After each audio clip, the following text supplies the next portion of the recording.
Good afternoon. Thank you all for joining us today, either in person or through live streaming on the internet. My name is Lisa Kloppenberg, and as Santa Clara's Interim Provost, it is my distinct pleasure to welcome you to our celebration of the start of the 2019-20 academic year for students and faculty on the quarter system. We're grateful to those of you who began within the last month at our Jesuit School of Theology and Law School, and for the year-round work of our dedicated staff members.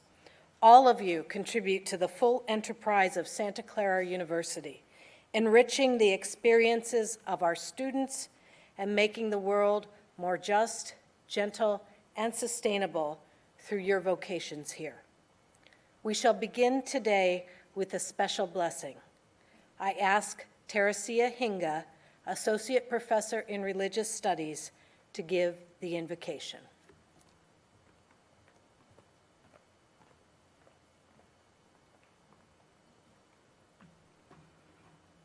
Good afternoon. I would like to invite you to face each other and recognize each other's presence with any language that you would like to recognize each other with. For example, jambo.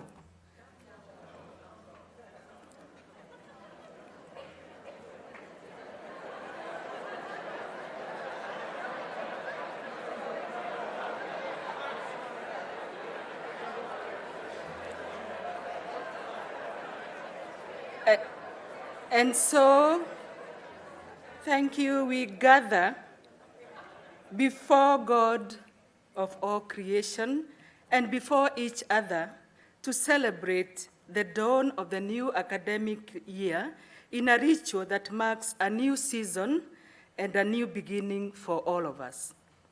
We gather with gratitude to welcome each other back from the all too short summer and to welcome new members of our beloved community, new students, new faculty, new staff, and new members of the administration, including Father Kevin O'Brien, our new president.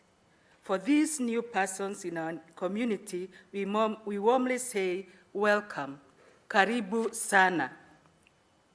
We gather in gratitude for each other and in celebration of the gift of community and collegiality that we each bring or could bring.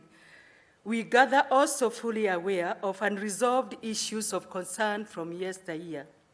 The crisis of housing, anxieties around job security, and anxiety regarding affordability of the Santa Clara University experience, given extremely high cost of living in our Silicon Valley context.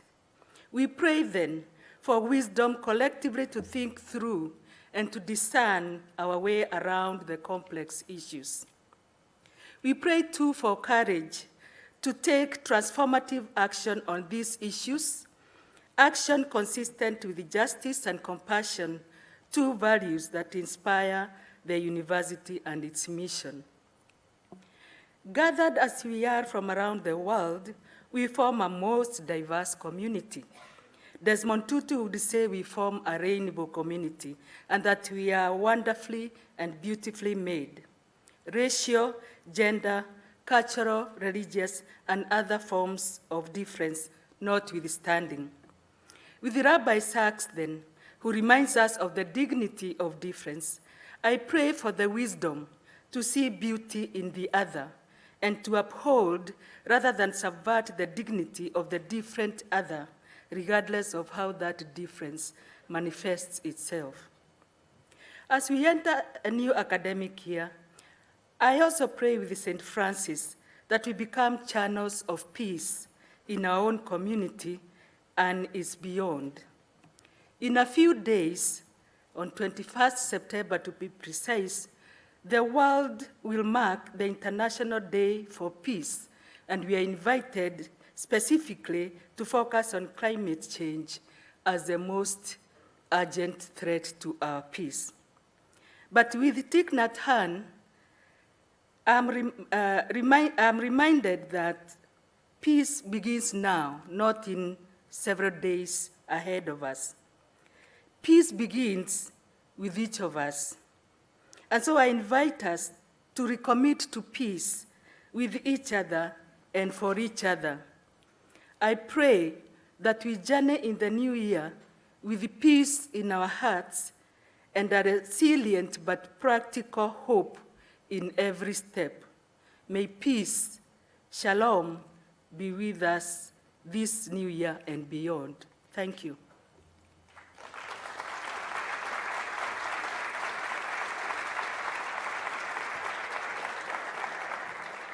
Thank you for that beautiful blessing, Teresia. This is going to be an exciting and transformative year for the Santa Clara University community. With new leadership in place, we begin a new era inspired by our Jesuit values.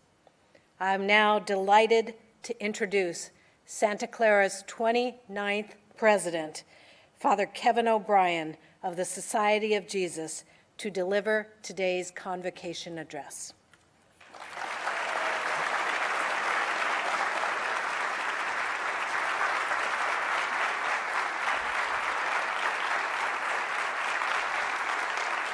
Thank you.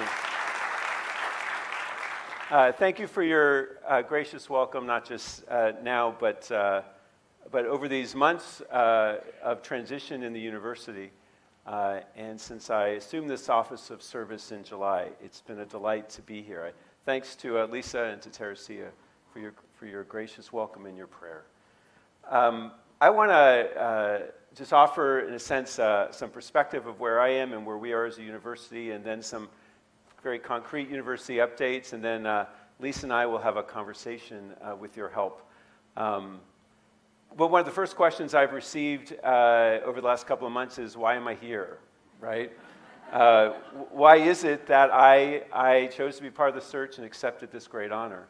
And for me, it really comes down to three things. It's the people, the impact, and the mission.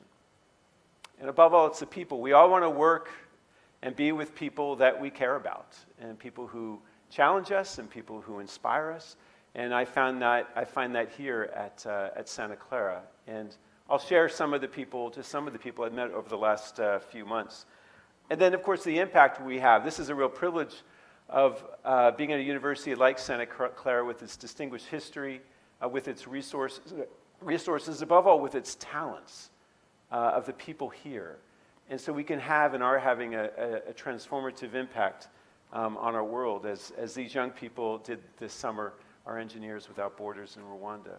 And lastly, our mission. And for a Jesuit, this, in a sense, is most important, because for a Jesuit, we are sent. We are missioned somewhere. And I want to be at a place whose mission resonates with me deeply, and Santa Clara's mission does. You will hear me speak often of our mission in these ways, so let me rehearse that again for you. What is it to be a Jesuit university, a Catholic university today, a place like Santa Clara? And the mission really has three parts, and this really defines who we are. First, we are invested in the formation of our students in mind and body and spirit, in the whole person. Secondly, we support our faculty in their research and scholarship, addressing real-world problems and the real needs of people. And lastly, we are committed to serving the community, the world, and the church by promoting a more just, gentle, and sustainable world. This is who we are, and what we do should flow out of these deep commitments which resonate with us. In a sense, it is these commitments which gather all of us here, as faculty, as staff. There's some students here. This is why we've chosen to work and live here. You will be hearing more about our mission in a few days, and frankly, there will be a lot of follow-ups in emails and other communications after my talk, which I want to limit just to about 20 minutes so we have more time for conversation. But my colleagues and I will be sending other information from this talk, but one of those will be from Tom Plan and Dorian Llewellyn, who will offer the results of a year-long self-study on our mission. We've called it the Mission Priority Examine.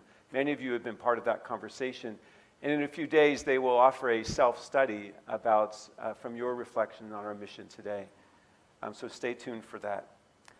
And lastly, as a preamble to my more specific remarks, I think it's important for me to focus my work. One of the things I've realized as a new president is you can be prepared for the job, but not really, really prepared because it's so new.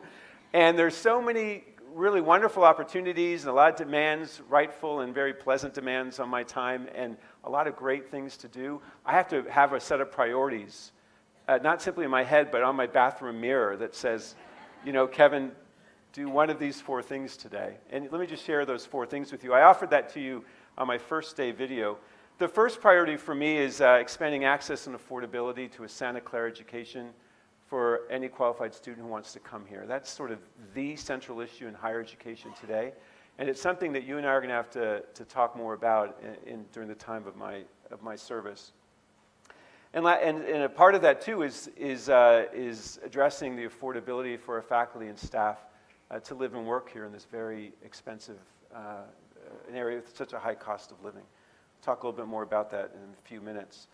Second is promoting a culture here of deeper trust and transparency by offering you principled and clear and timely decision-making. Number 3 is really what is entrusted to any president anywhere, which is raising money. This will make a lot of things possible, but again, it's not possible without people. That's why we talk about people first. We are in the midst, as you've heard, of a comprehensive capital campaign, $1 billion. Good news is we've raised 624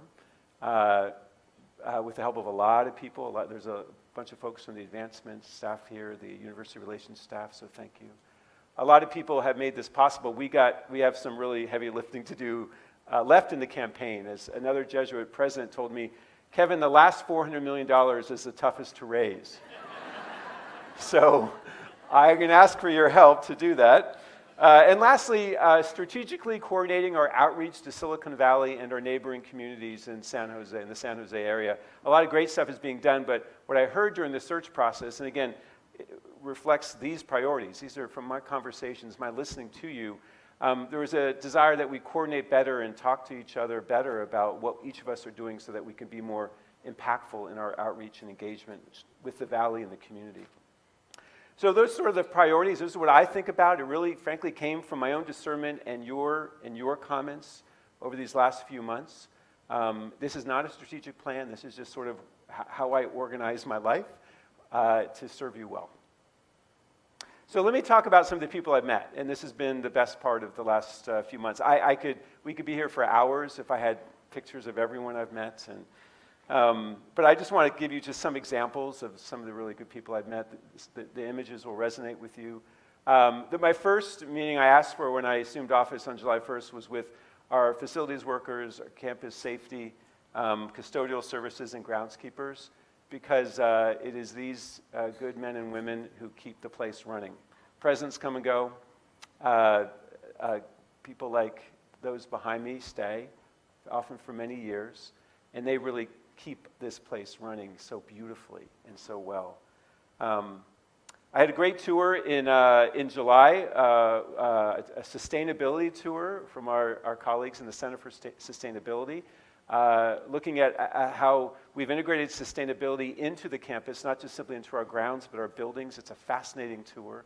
I learned a great deal, and my esteem for their work only multiplied. And we ended at Ford's Garden, which if you haven't gone, it's sort of my happy place on campus. If you can't find me, I'm sort of sitting under a tree in Ford's Garden, like eating their fruit. I found it it's such a great place because of what goes on there. The people who come there, how it serves the community outside of Santa Clara, how it serves our students, how it feeds our bodies and our spirits. So that was a really great day. Of course, our students, I haven't had much interaction this summer because most of our students have been away. But I was with Teresia. She and I were in Kenya, in Nairobi.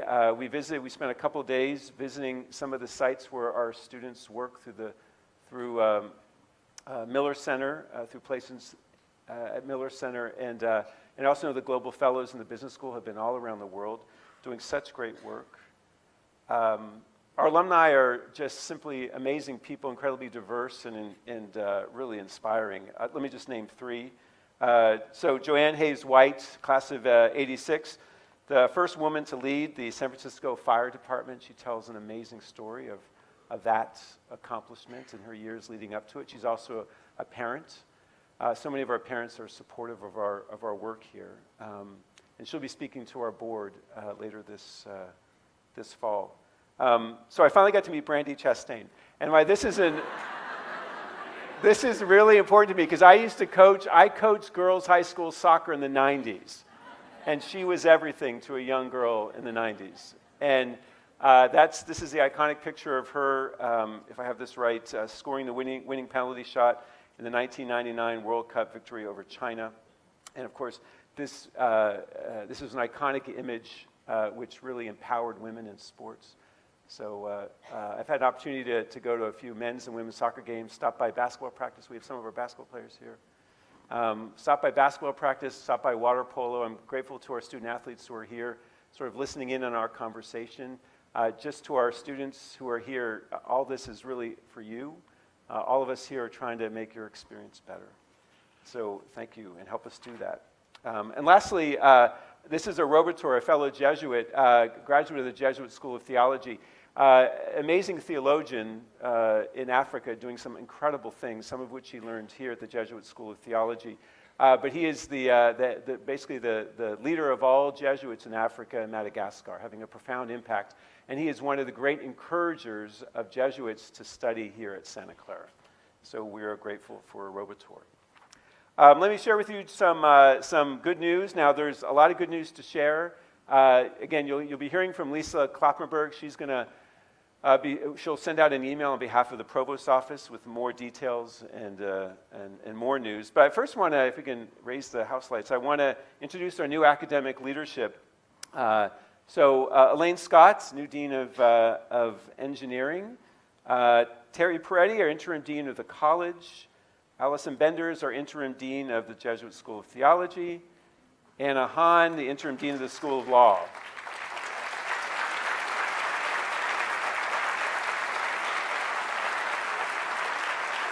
Thank you. And they, of course, joined Sabrina Zirkle and Karen Beck-Dudley as serving in the Dean's leadership under, of course, Interim Provost Lisa Kloppenberg's guidance and leadership. So we're delighted to have Elaine here, and I'm grateful for our interim deans who are serving in their capacity. We know how important that is amid all the transitions taking place. So it's good to have you here, and thank you. Our fellowships, a good year in fellowships last year. This is important, not simply because it makes us look good nationally. As a university, as you know, our academic reputation is often marked by the number of fellowships that our students earn. But it's really about their formation. These are amazing formational experiences educationally. And it's because of the numbers of our faculty and other campus mentors on our staff who mentor these students in such a way that they are honored with these distinguished fellowships. So I recognize them now. Those of you who have been walking around campus know there's been a lot of steel rising. So we are very happy to say Finn Residence Hall is open for business. It's the Clara Residential Living Community. It's on time and under budget, which is I love to hear. The Schott Athletic Excellence Center foundation is laid. And it's making progress right on time, ahead of time actually. We have all these great people who are building these buildings with such care are really making a difference for us. And what's important to know about Schott is that this is not just simply for varsity athletes, but it's for our students involved in recreational and intramural sports as well. There'll be space for them in that center. And then the Sobrato campus, which so dramatically has risen over the course of this month. At the beginning of the month, there was no steel, I believe, and now it's rising. And that's pretty obvious to us. We'll have a topping off. There'll be some of us signing a beam at the very top of the, which will be an interesting experience for a new president. That was not in the job description, to be signing a beam at the top of a building. But what I want to mention about the Sabrata campus is I want to honor, and there are too many names to mention, the many faculty involved in the working groups that have made the transition programmatically and curricularly to that building. There's more work to do, but that work is ongoing. I want to honor you for that. And to make the statement about buildings, and again, we have one of the most beautiful building campuses, and it's because of the thoughtful leadership of our facilities team and our members of our board of trustees who have been for many years involved in the planning. But it's about the people, of course, that goes in the buildings that matter, and how we use them curricularly to advance knowledge and to share knowledge. And so buildings serve another purpose more than just looking good, which frankly our buildings do. They come to life, though, when people actually live and work in them. So that we wait for in SHOT in just under 2 years, God willing. I'm sorry, in the Sabrata campus in under 2 years. You may have heard of Workday. Workday, the conversion Workday information management system that we are using, which we are moving to, the human resources functions of Workday. We have transitioned that from PeopleSoft to now Workday. With just minor blips, I'm very grateful for your patience. I'm grateful for the teams in University Information Systems and HR who really made this possible. I know over Labor Day weekend they were working as we were resting. I'm so grateful for what they've done. I went through a similar transition at Georgetown where I served previously to Workday. Challenging to make that transition, boy, but on the other end, it makes a huge difference in how we work and how we serve our students better. So thank you. And coming up this year, our financial record system will be migrating, so stay tuned for that. More fun emails from Bob Owen. So just on the campaign, our endowment hit. We raised $624 million, which again is in gratitude to a lot of different people. And in July, our endowment hit $1 billion. Yeah.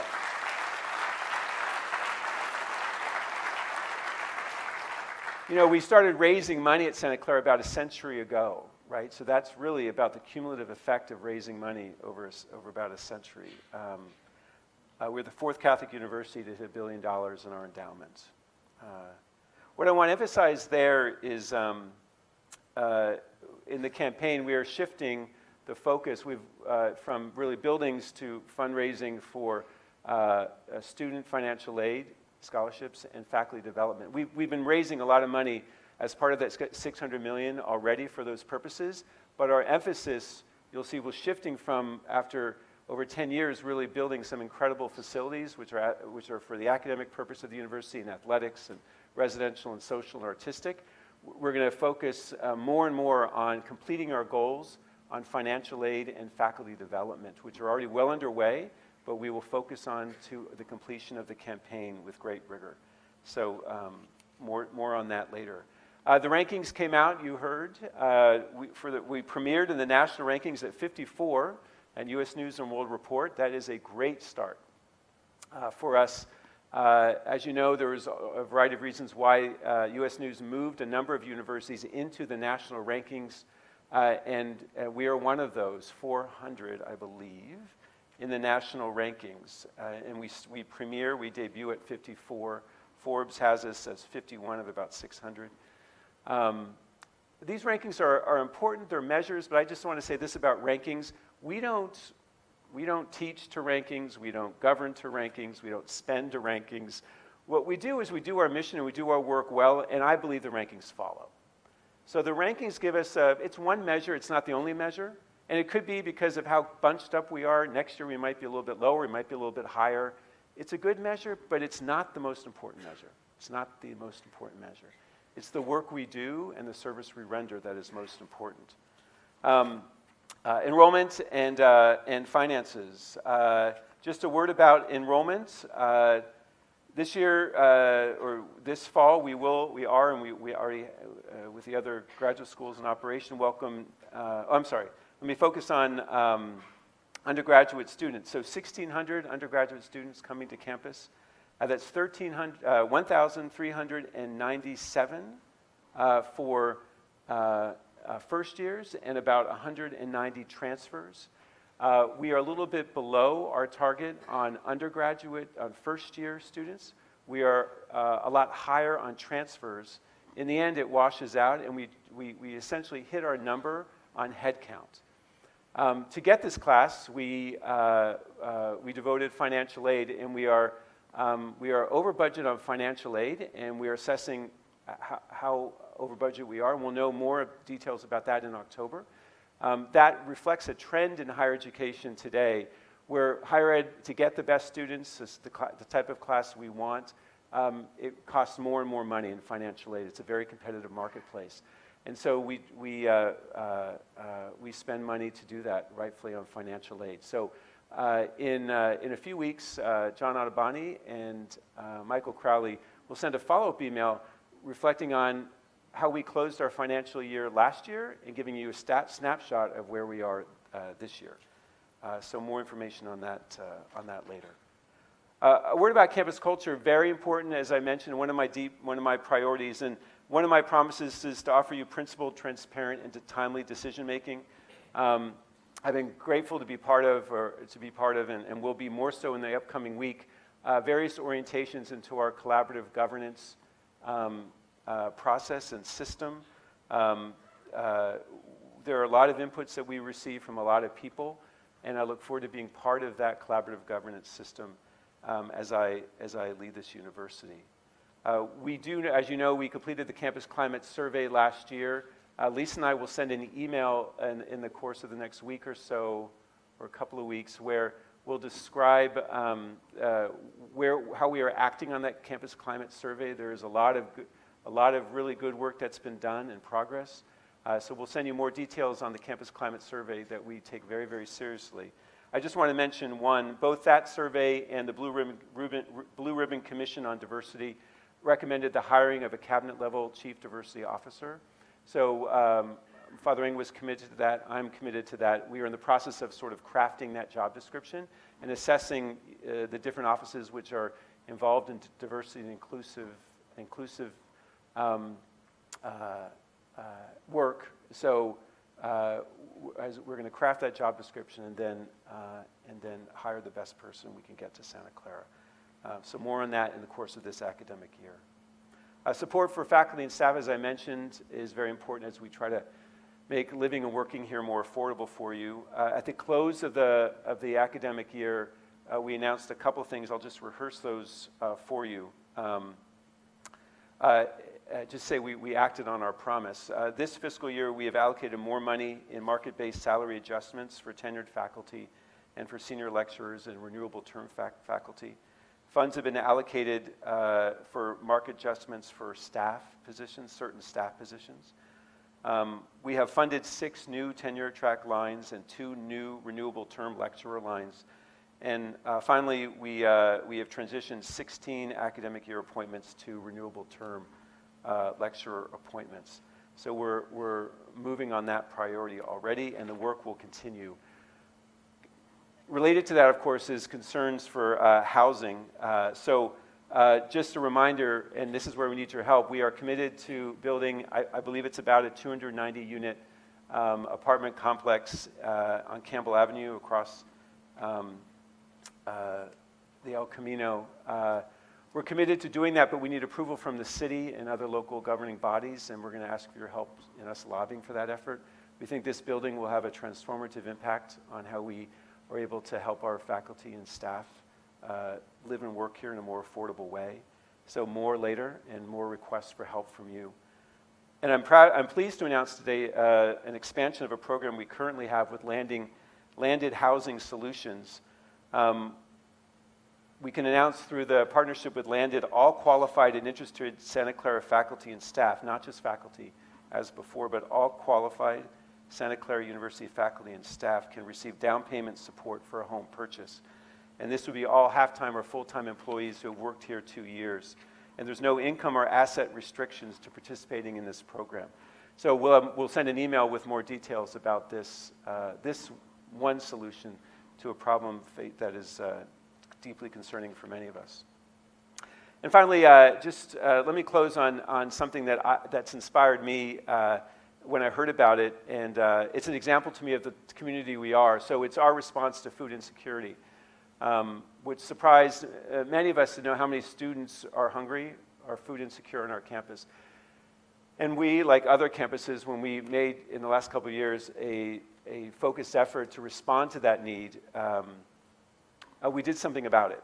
And in gratitude to a lot of people, some in this room, faculty and staff, alumni, and benefactors, we last year supported 45 students who identified or were referred to, or were self-identified or referred to the Office of Student Life who had issues with food insecurity, and that were receiving gift cards or points on their meal plan. We'll continue that work and hopefully expand it this year. But to me, this is what being men and women for others is about. This is what Santa Clara is about. And in the end, my closing thoughts to this part of our time together. There's lots of good news. There are also a lot of challenges, which I've named. But I want to assure you that I'm committed to making Santa Clara a better university in service to the world and the community, and I know you are too. And I'm enthused to be here because we can accomplish a lot together. It may take some time, but together we can accomplish a lot, and that's what I'm really excited about. I'm more and more animated when I meet our students returning to the main campus to realize the hopes that they have in us to be worthy of the education they're getting here. And I know those hopes are well placed because of you, and because you and I are going to do this together. There will be more challenges that arise unexpectedly, and we will rise to those challenges. We will do it well. We'll do it faithful to our mission, and hopefully we'll have a fun together. We'll enjoy being with each other, as together we build the campus community that we really want here. So I look forward to continuing the conversation with you. And one option is through Twitter, Facebook, and Instagram, and our president's email account. I'm looking for other ways to communicate. Email, is becoming less of an effective tool given the amount of emails we receive and other media options we have. So in addition to emails, we'll try other ways that I might communicate you and hear from you. So those are just some ways of doing it by meeting me at Kevin O'Brien SJ. So I appreciate you listening, and I look forward now to the conversation. Thanks.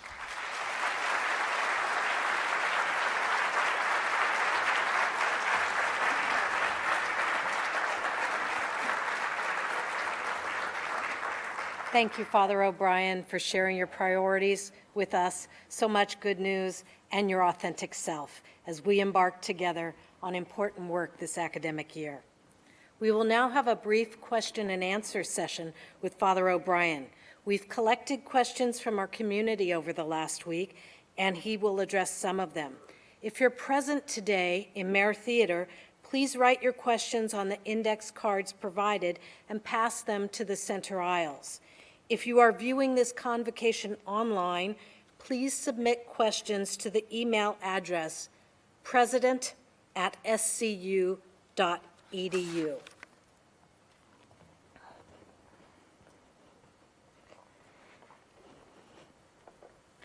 So one of my heroes is Oprah. So I'm having fun today. I get to be Oprah, but I have no car to give away. Yeah. So one of the questions we received from our community was, in the coming year, what can we do as a university to deepen our Catholic identity? In what ways should our teaching and research be different from teaching and research done at other universities? Yeah, so I think as a university, we do what universities do. We're committed to excellence in teaching and learning, pedagogy, and research and scholarship. But by being Jesuit and Catholic, I think we just do that in a distinctive way or with a distinctive accent. So part of it is, how we care for each other inside the classroom, outside the classroom, not just faculty or administrators, but how students care for each other. That's one reflection.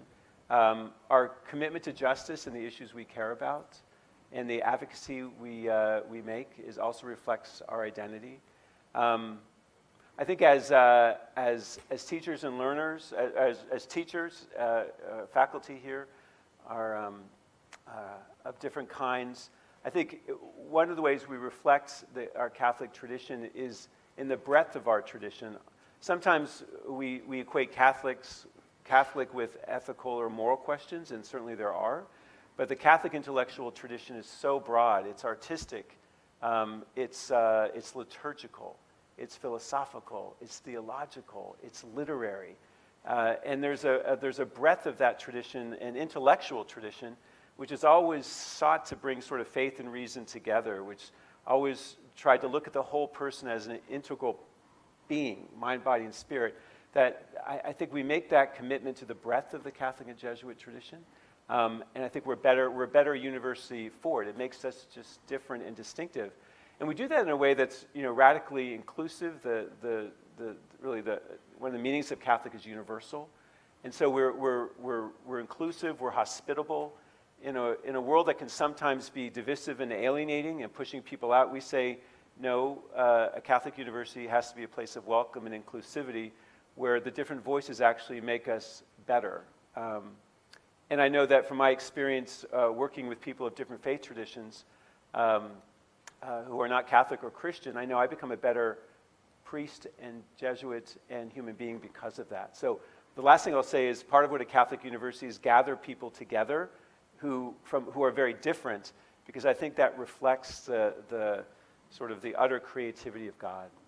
And I've also heard you talk, Father O'Brien, about the real-world impact that we can have as scholars and as people working in this university. Our graduates can have a real-world impact, and our focus on that makes us different. Yeah, I mean, we are very, Jesuit education has always been extremely practical.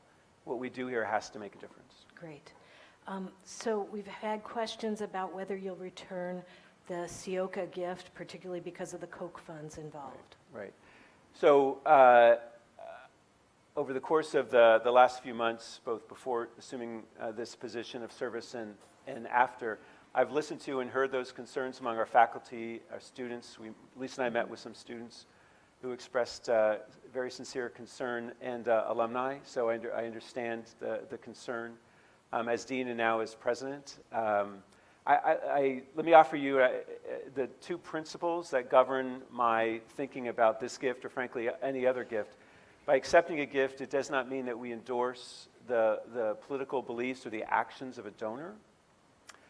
And secondly, by accepting a gift, we should not change who we are. That is, our practices or our commitments or our values should not change. We remain who we are. There can be no strings attached which would compromise that commitment. So to that end, I know you've been involved in constructing a committee of faculty and others to exercise oversight of the execution of the Sioka gift, to make sure that there is no interference with our values of academic freedom or a commitment to sustainability or environmental justice. And I think I may have omitted in the course of my presentation an initiative that I'm happily supporting. It's an initiative on environmental justice and the common good. This is coming from a number of years of reflection within the Bannon Institute and other parts of the university, where our faculty and with them our students are looking at and taking an interdisciplinary approach to environmental justice, and looking at environmental justice as connected to social justice, justice among peoples. So environmental concerns with poverty, with migration, with climate, for instance. And so I'm proud to announce today a 3-year initiative on environmental justice and the common good, which I'll elaborate more on in the weeks ahead, which will culminate in an international conference at Santa Clara in 3 years. So those commitments remain. That commitment, this initiative, was in the works well before I assumed office, and I'm proud that we're at this point of announcing it. But our commitments can't change. We have to remain who we are in accepting any gift. Thank you. I have no idea why people would say this, but they say that lawyers seem to be running the university. How do we look out not just for the risks we face, but also for the common good? Yeah, that's a great question. Are you a lawyer too? Yeah, that's a great question. Let me speak from my own experience. So I went to college and went to law school right after, thinking about not necessarily practicing law, but getting involved in politics and stuff. I'm now doing something different, if you've noticed. What I learned in law school, and I was more interested on the academic side, so I was an editor on the Law Review, and I was more interested on the academic side of law. But what I learned is how to think critically, how to think strategically, how to reason in a way that's effective and hopefully persuasive. And I know in your experience in law, you bring immense gifts in conflict resolution and mediation. So I think I and you have learned a lot of great skills as a lawyer I bring to this position. But after law, I entered the Jesuits and spent, 6 years studying philosophy and theology, which, just deepened my commitment to the humanities, particularly in those fields. But what I found over the course of my Jesuit life is I've been able to integrate, which is what we have to do as a university more and more, integrate my work in law, in philosophy, and theology, and what I've written about and what I've taught about. A particular concern for me is sort of theological reflection on migration issues and refugees. I've done some stuff on that. So, I think it's important that we have to consider risks and look at technicalities, but in our positions as provost and as president, our job is actually more to look at the bigger picture, the long-term vision, the common good, and the people here. Great, thank you. How do you, this is a question from our audience today, how do you plan to respond to the push for a vote on unionization of lecturers and adjuncts? Yeah, that's a good question too. And also, certainly, when you and I were deans, we were, part of those discussions, and listening in the course of the transition to those who would like to unionize. Certainly, we're part of those conversations before today, and you and I will continue to meet with different groups of faculty and adjuncts, including adjuncts and tenure stream faculty interested in this issue. So we'll listen, and I understand the desire. My response has been to look at the issues underlying, and I mentioned some of them on compensation, on housing concerns, on voice. I didn't mention voice, but we're looking at ways that we can give greater voice or more institutionalized voice to adjunct lecturers. The other issue that came up, which is respect, and you and I have talked about this. I mean, I can't legislate respect. That's something that we learn, that students among themselves have to learn, and you and I have to learn as faculty and staff here. We can model it. I think we're trying to do that in different ways. How do we model respect? How do we model trust? How do we model, I think, gratitude and reverence for the work that each of us does? That has to be in the atmosphere of a university. It has to be modeled. It can't be legislated. So we have to look at those underlying issues. But let me say this clearly, as a Jesuit, as a Catholic who's devoted to Catholic social thought, and as a citizen, I affirm the right of adjunct lecturers to unionize under the law. And I want that to be clear.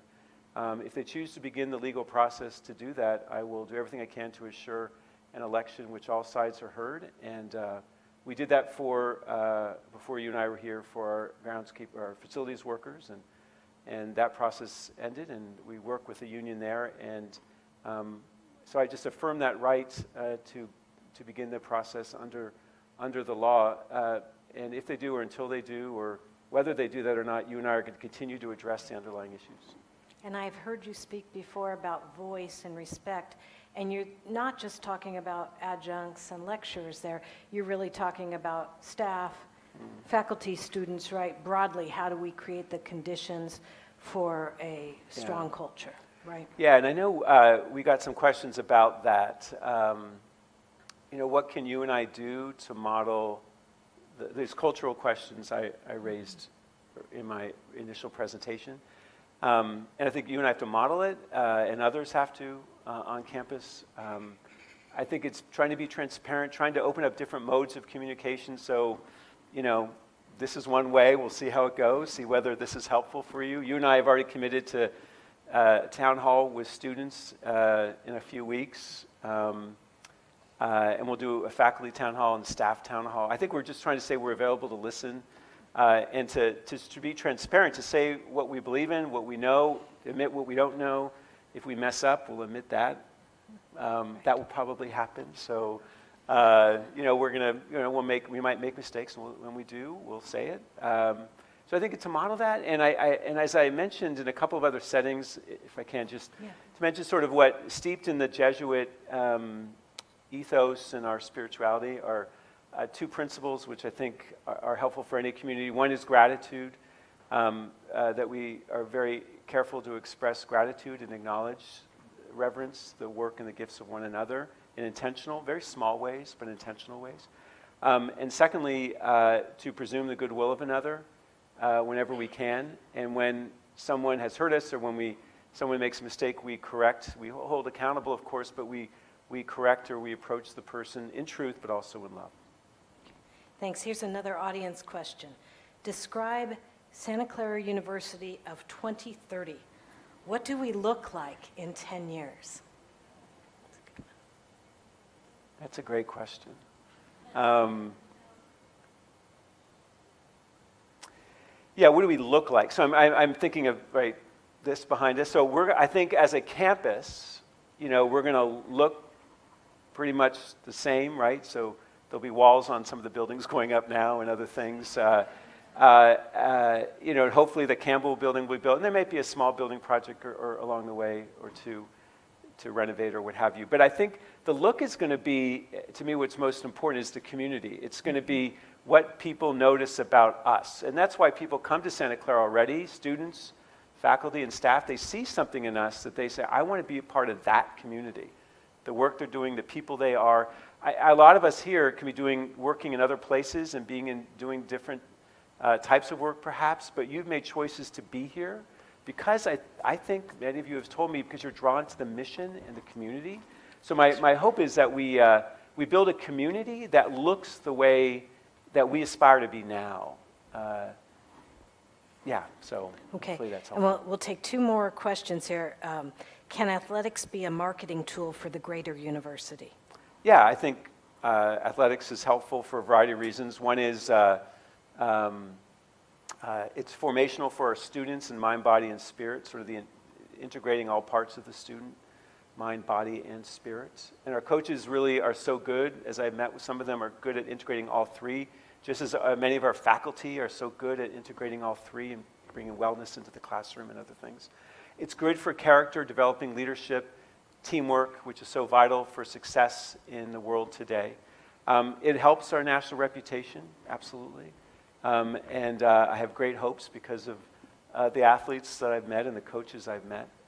And it's great for building community.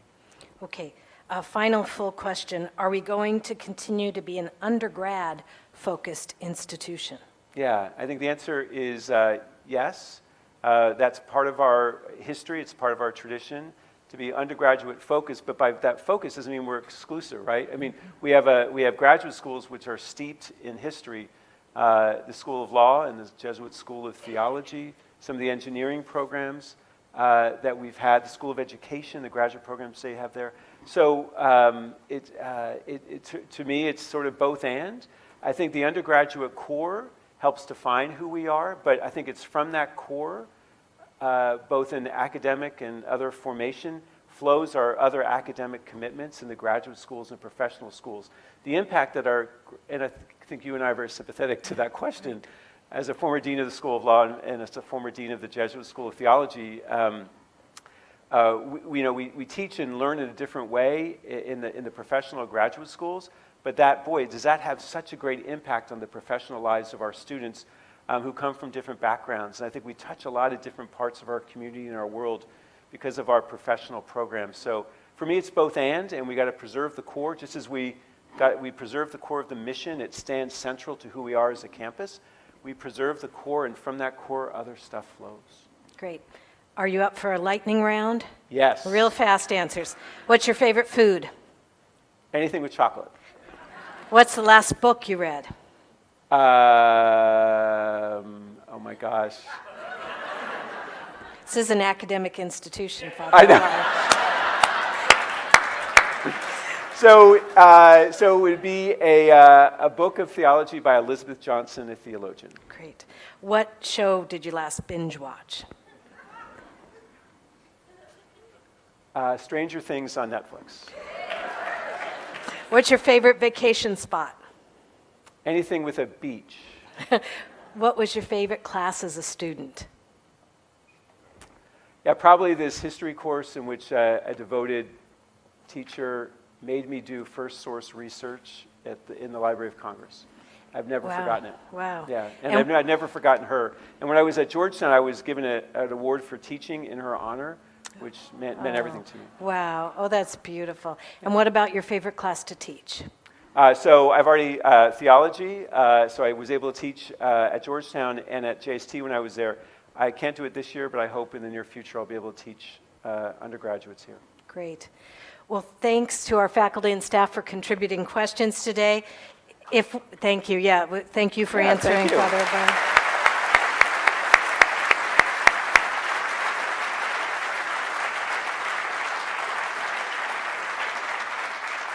If we didn't touch on the topic of your question here, we'll try to provide answers to as many of them as possible as the year goes along in other venues and through other methods of communication. I applaud your commitment to transparency and clear communication, Father O'Brien. I hope this will go a long way toward building trust and to encouraging each of us to really communicate frequently and openly with our students and our colleagues. The staff recognition event, which took place last June, was a wonderful celebration of our valued staff members, and we were delighted to welcome new staff members at the staff fair last week. I'd like to remind our faculty members that the Faculty Awards celebration will be held this evening in the California Mission Room, located downstairs in Benson Center. Please join us immediately after this to welcome new faculty members and honor our colleagues. We thank all of you for participating in today's convocation, and most importantly, for the vital work that each of you do to help Santa Clara University provide a transformative educational experience for our students. May you enjoy a fulfilling year. God bless. Thank you.